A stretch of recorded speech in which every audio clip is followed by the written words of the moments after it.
Again, this one is just really going to be a really good base foundation for what we're going to be going over. Hi, Michael. Hi, Claire. Hi, Drew. And let's go. All right, I talk fast, so my goal here is to talk slow. So a little bit about the overview. Who makes up our leadership team? So we're going to go over the leadership umbrella and the seats on the bus. Leadership key characteristics, things that we look for in promoting and grooming and cultivating leadership here. So return to the basics. We have on there that can be harder than you think, because it really can, and we'll kind of go through that a little bit more. Implementing a core group. So there's your core. And kind of the importance of having the right individuals, and then everybody being on the same page and talking the same language. I know we talked a lot about that when you guys were out here. Communication with your organization. Your entire organization has to speak the same language, starting with the very first person at the top, and how important it is that you speak the same language. That's kind of a little bit of an overview that we're going to be doing. The ultimate objective for this course is going to be to begin building a leadership team for you guys that we believe is as strong as ours, or actually I would say your job is to do better than we did. That's kind of the foundation for this. There will be an open forum at the end for questions. So you guys will get me to, I kind of did that purposely this time. I opened up a good allotted amount of time for you guys to pick my brain, because I know it's been a few weeks since you guys have been here and we've had any direct communication. So here is a little bit about our executive leadership team. Blake, of course, you guys know me, Dana, Michael. A lot of you guys know this already. So we've got Alicia, Monica, Richard, Casey, Melissa, and Nate, our new assistant sales manager.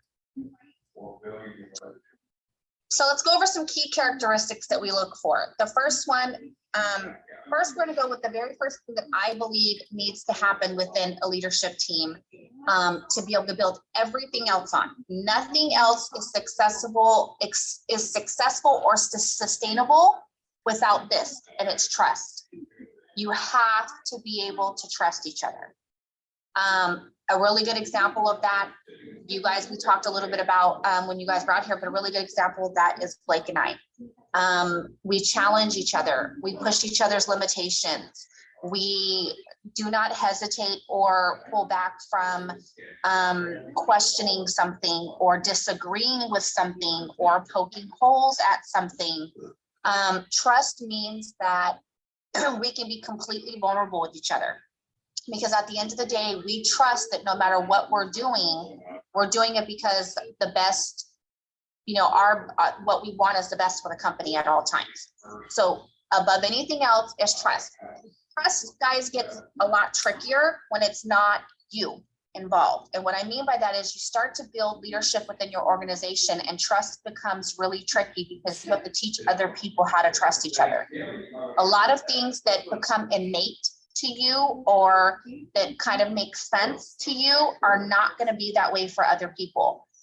Especially because what I learned, especially with real estate as a niche, specifically with this, is that a lot of people that do well here or that are going to be moving up in your guys' company don't necessarily have a ton of leadership experience in other places.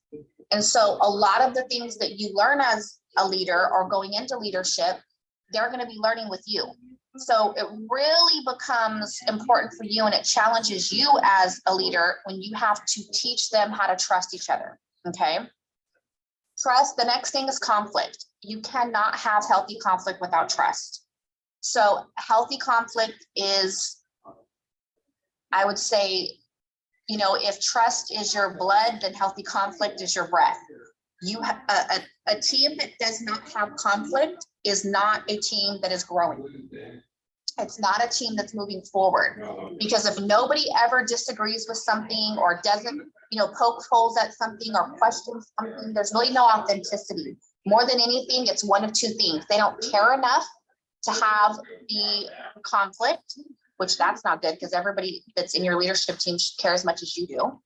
And number two, they're afraid. There's something they feel like they cannot have that conflict openly because they're afraid of the repercussions that's going to come back from it. And you got to really pay attention to things that are being said but not said, body language, the way that people interact with each other when you're not around, super important. So the ability to have conflict and the real results, guys, come from the difficult conversations. When we get in a room and we get around a table and we really start to iron out something and we have some conflict, some real, I want to challenge you. I don't agree. Well, what about this? Or you didn't think about this, or I see this happening. Those are the times that when we come out of there, we've gotten some really, really good results. Results come from conflict. The ability to support or challenge ideas at the table. So again, you want to see, here's one thing that I like to do. I sit back and I bring up a subject and I watch the leadership team take it. So I'm paying attention to, are they going to question it? Are they going to challenge? I know my people pretty well. So if I put something on the table, I more than likely kind of know the innate way that Alicia's going to feel versus the way that Nate's going to feel about it. Well, I'm going to sit back and watch. Are they going to be authentic? Are they going to really ask the questions and say how they feel about something? Are they going to really challenge each other? Not just the idea, but each other. Because that's how they're going to build that relationship with each other. That's how they're going to get those results and the respect and trust. Another one is this one. I am big on, even if somebody doesn't say something or have an opinion, I ask, I poke. Because if everyone doesn't have a say, you'll never, ever hear the true feelings, number one, of the team. And number two, you'll never get the buy-in. You guys remember that. Leaders have to buy in themselves. They have to really believe in it in order to adopt it the way that you would and move forward with it. So it's huge to know what everybody thinks about it. When you're going around the table and somebody goes, yeah, I agree with Alicia, or yeah, whatever Hunter said, I agree with Hunter. No, I want your opinion. I want you to break it down. I want you to tell me how you really feel about it. Don't be afraid to poke. Commitment. Commitment is huge. And when I say commitment, guys, it's not committed just to them getting up every day and showing up and doing their job. It's not committed to just selling. It's committed to each other. Here's the thing I always say. Regardless of what decision we make in a closed room around a table, when we walk out of that room, we're unified. And it's because regardless of what your personal opinion was to it, whatever the decision is, you're committed to the team. You're committed to your team. Our team, is our leadership team. You're committed to backing that person up and being in sync with them. What that does is it creates a decision that the team sticks to. So if we're all talking the same language, if we're all committed to the same thing, the same decision, the same goal with no wavering, when we come out of that room to the rest of the company, we are a united front. And that is super important to always have. Okay. Any questions here? Okay. Everyone is accountable. So accountability is the greatest expression of love. So that's a huge saying for me. I know that many of you heard me say it while you were out here. Everyone has to be accountable and everybody has to get used to being accountable. The biggest thing, guys, there is to be consistent. Always inspect what you expect and hold people accountable. It doesn't matter what the personal relationship is. I love Michael to death. He's one of my favorite human beings on the planet. But when I sit down with him and we have a conversation, I hold him accountable to not just his performance, but to his commitments, to the things that are important, to the priorities, to the decisions that he makes, to the way, the behavior and the language that is showed here. Accountability is huge. Okay. And accountability starts with the top but goes all the way down the ladder. And what I mean by that is you'll really start to know, here's when you'll go, oh, it's working. When you know you have trust and you have healthy conflict is when you will see your people start to hold each other accountable without you being there, right? So they start to go, oh, well, you know, Casey, you said last week, da da da da da. Or, you know, just a couple weeks ago, we were having a meeting and we had talked about it. We had made a decision weeks ago and somebody said, I don't remember that was said. And before I could say anything, two of the leads went, yes, you do. It was this day, we were at this table. You said this, we committed to this. We made this decision as a team. It absolutely happened. So peer-to-peer accountability will start to happen and you'll start knowing it's working. I'm doing something right. The trust is being built. The conflict is happening. I don't have to be present at every moment for them to be holding each other accountable. Okay. Next thing is result. So all of these things are in place, right? And then with that intact, you should be seeing a result,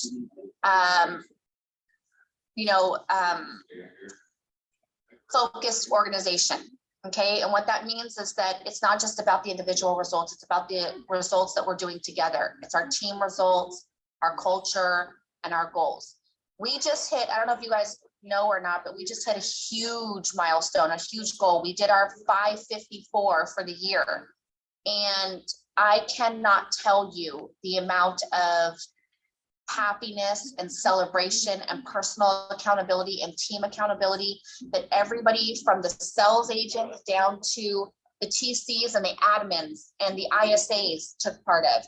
I mean, it was just so amazing to really watch them own it and be so focused and driven in those results because they feel a part of it and they feel accountable for it and they feel responsible for it. And that all has to do with purpose, culture, and goals. So results, for sure, we will be going over. And then what we talked about is the same language, guys. The language you speak in your organization has to be the same across the board.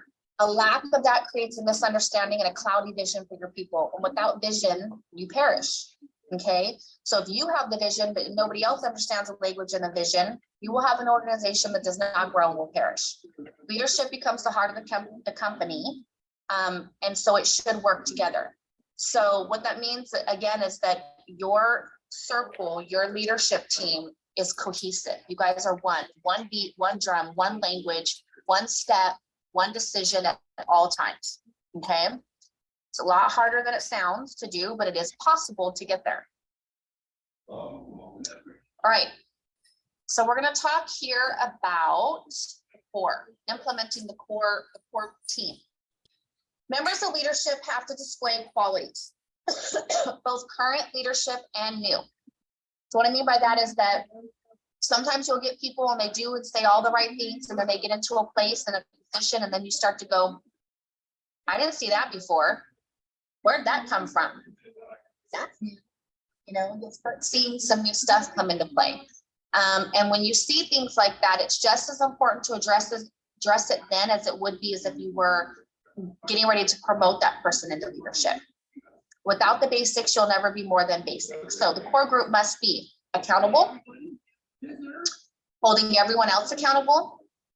They're selected based on what we discussed and not based on a close friendship or relationship. So what I mean by that is there are many people in this organization that have been here a long time, made or sold a lot of money, are super loyal. We have great personal relationships with, but it doesn't necessarily mean that they're ready for leadership, guys.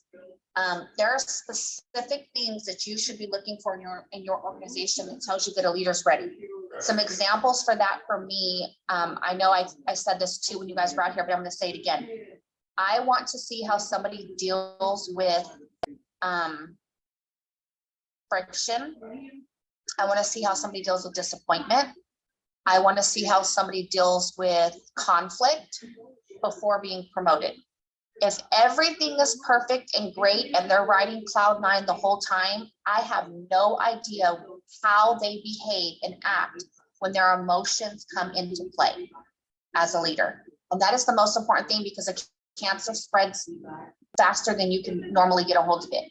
What leaders say to their people And how they act when everybody else isn't around is more important than anything else. So you want to know when they're upset about something, when they don't agree with something, when they have conflict, when they have to have hard conversations, when they have to hear hard things, how do they handle that, right? What do they do with that? Well, you won't know that if they don't experience any of it. So that's a big part of that for me. Another part of it, again, for me, is that I want to see people who do the job before they get the job. You're doing the job before you get the job. You know, there's an old saying that says, if you want to be, you know, the president of the company, you come dressed to work every day like you are the president of the company. You do the job before you get the job. If I want to see people, if they want to go into leadership, then they should already be building strong relationships with their peers. They should be open and ready for people that need help. They should be offering to, you know, do things in a team environment that isn't necessarily going to be a huge benefit for them, but just because they enjoy doing it. If somebody doesn't enjoy doing those things, the money will never be worth it for them, ever. So I want to see them doing the job before they get the job, displaying those qualities for sure. All right. Any questions yet? Good. Leadership doesn't happen overnight. Okay, don't force someone that isn't truly ready. We did this. We've had to do it out of necessity in the past. Does not work out well. We wished more than anything that the hassle we then had on our hands, which was to have to remove somebody or correct habits or, you know, whatever the case may be, is a much more draining and difficult thing to do than to just have not done it in the first place. So there are key puzzle pieces, and they only fit one way. In 6 years, we've added 9 people to the leadership team. So really understanding the difference between good and great. Somebody can be good at a lot of things. They're good at this, they're good at that, they're good at this. It does not mean that they make a great leader. Okay. You really, really, really want to focus on the things that leadership mean to you and your organization and what you want to see displayed, and really make sure that you are running every decision you make about promoting somebody or possibly even starting to cultivate people to promote them. Run it through that filter. Ask yourself if they've already shown and displayed those things to you. And believe me, some guys, I know sometimes that's a lot easier said than done because you only got 2 hands and 24 hours in a day, and you need people and you need help, and I get it. But you can find a way to get people to plug into helping you guys build. And the carrot is the promotion. The carrot is the leadership. You know, it's, I want to see you here. I want to see you in this position. So let's talk about some projects you can help me with so we can see how you would deal with this on an everyday basis. So there's great word tracks to get people to plug in and begin to show you those things and help out before you committing to putting them in a position. Okay, so this is kind of just a quick overview of, you know, how top leadership works here. There's Blake and there's me. And with me, I'm dealing with sales leadership, our organization, the talent acquisition, and the operations leadership. So the only thing that's not on here is legal, but those are the people that I am dealing with in their departments on a daily basis. Their problems, their struggles, their wins, and helping them kind of really make sure that they are implementing and executing on what they need their department to be doing here. Open dialogue time. Questions? I guess going back to seeing someone handle conflict, do you consider, like, obviously the ideal conflict would be seeing how they handle conflict in an interpersonal relationship on staff or something like that. But do you derive any value from conflict inside, you know, deals that they've done or sales that they've made? 100%. I was going to say, actually, Hunter, it's the opposite. So here's the thing. You're normally, what we found and what I've on the carpet too all the time is that when you got to see somebody every day, and you got to be in the office with them and you got to be accountable to them, you tend to maybe watch your mood and your tone and the things that you know, the way that you work a certain way. When it's somebody on the outside of the office of the transaction, people can really start to show qualities that we would not want them to be displaying to their people, right? Because they're teaching their people how to be the best agent they can possibly be. So 100%, if somebody gets in, when I get a complaint from another agent, I take that very, very seriously. We have a survey that goes out at the end of every single one of our transactions. Do you guys know about that survey? No, So so there's a survey that goes to the client and the agent after every single transaction, and it asks about our agent and it asks about our transactions team. So it's basically asking them how their experience was, right? It's specific questions as to how are they serviced by the agent and how are they serviced by our team. And we take those scores and that feedback and we look at them every single week in our leadership team. And if there's a huge complaint that comes in there from another agent, which sometimes you get them, I'm the first person that gets on the phone and makes a phone call. I want to know what happened. Because number one, it's our reputation. Number two, it's how do you work well with others, right? And number three, I mean, if you're always constantly growing as a company and looking to bring people here, how our agents treat other agents, especially in our surrounding area, is absolutely important. So no, you definitely can look a lot into that and be able to coach with that, Hunter, for sure. is that a phone call that happens or is that a survey